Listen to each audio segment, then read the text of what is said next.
গত সরকার আমলে হলমার্ক কেলেঙ্কারি সহ ৩,০০০ কোটি টাকা যদি কেউ লুটপাট করে থাকে তার জন্য মরহুম কিবরিয়া সাহেব বলেছিলেন এর সামান্য টাকা।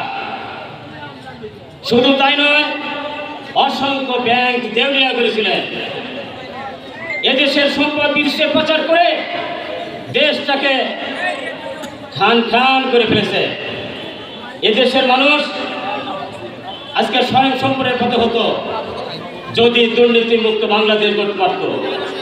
আজকে দুর্নীতি মুক্ত বাংলাদেশ করতে আমাদের আপনাদের অঙ্গীকার যেভাবেই হবে না কেন, আমরা এখান থেকে প্রতিজ্ঞাবদ্ধ হই দুর্নীতি মুক্ত বাংলাদেশ করতে।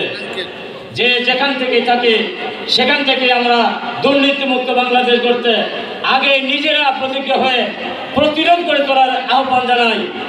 আজকে সরকারি কর্মকর্তা কর্মচারীরা আমার সম্মানিত অধ্যক্ষ সাহেব বলেছেন, সচিবালয় থেকে শুরু করে বাংলাদেশে দুর্নীতির একটা আঁকড়া হয়েছে।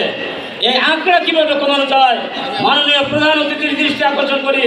এদেশ থেকে দুর্নীতি মুক্ত বাংলাদেশ করতে রায়গঞ্জ থেকেই আমরাও প্রতিজ্ঞাবদ্ধ হতে চাই, আপনাকে এই আন্দোলন জোরদার করতে চাই।